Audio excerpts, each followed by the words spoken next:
Hari ini 28 Oktober, hari Selasa.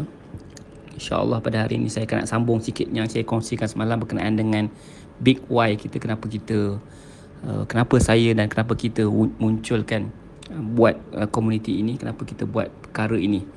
Dan pada hari ini saya nak kongsikan satu lagi benda yang sangat penting, dan kalau kita betul-betul nak membina bisnes atau jenama yang tahan lama, bukan sekadar ikut musim.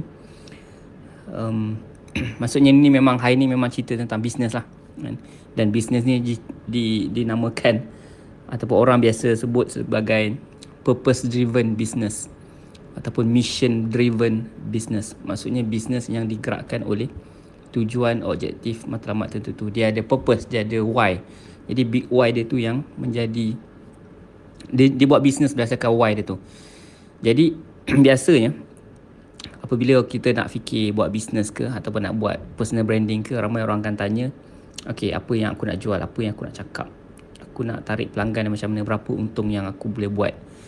Tapi dalam buku ni Simon Sinek macam tu lah, Simon Sinek start with why. Biasa tengok, kalau yang biasa baca ataupun jumpa buku ni, dia tajuk dia lah berkenaan dengan kita mula dengan kenapa. Dia kata pemimpin hebat tak mula dengan apa yang kita nak jual, produk apa. Persoalan yang lebih utama adalah mulakan dengan kenapa. Okay, kenapa kita nak buat bisnes ni, kenapa kita nak jual barang ni. Kata-kata yang saya ingat ialah people don't buy what you do, people don't buy what you do, they buy why you do it. Maksudnya pembeli tak beli apa yang kita jual tu, apa yang kita buat tu, tetapi pembeli tu beli kenapa kita jual benda tu, kenapa kita buat benda tu. Sebab ada nilai perjuangan, ada something lah, ada nilai di sebalik yang kita buat. Bila kita jelas dengan why kita bukan sekadar menjual, kita membina pergerakan, kita bina movement, kita bina gelombang, kita sentuh hati orang yang percaya pada benda yang kita juga percaya dengan benda tersebut. Jadi dalam komuniti Berani Muncul ni, anda ingat percuma kan? Saya buat bisnes jugalah kan, bisnes coaching lah kan. Tapi saya ada big why kan, iaitu maksudnya bukan sekadar buat video, saya nak lahirkan suara-suara Melayu Islam yang berani bersuara, yang membina pengaruh dan memimpin pandangan awam. Maksudnya banyak isu yang berlaku dalam media hari ini, kita kena bersuara lah kan. Kita kena banyakkan suara, memberikan pandangan kita.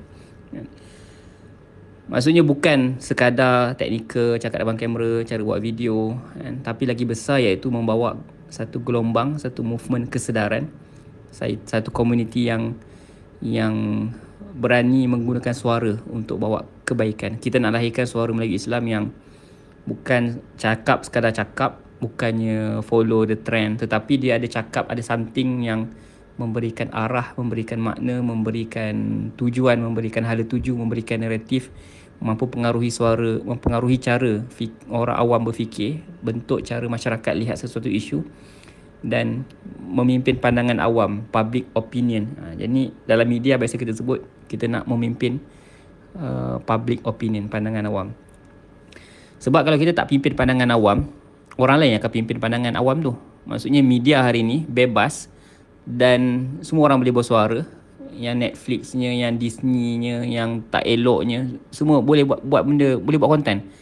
Dan bila dia viral dan pandangan dia menguasai, akhirnya kita menyerahkan media, kita menyerahkan public sphere tadi tu.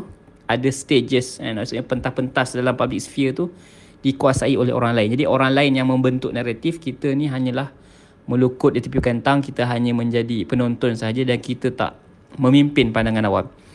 Jadi saya nak tekankan di sini, komuniti ni bukan sekadar kita belajar teknik, kita belajar tentang misi untuk melahirkan. Sasaran saya 1000 suara umat Islam yang sedar, sekarang ni dah 160 orang. Kita nak buat perubahan melalui media.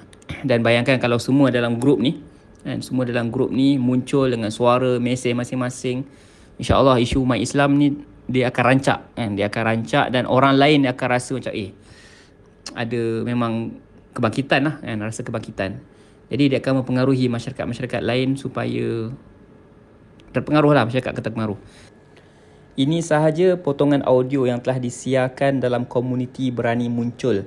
Jika anda nak banyak lagi perkongsian seperti ini, jemput sertai grup komuniti Berani Muncul di Telegram. Link ada di description dan jangan lupa like dan subscribe channel ini. Assalamualaikum.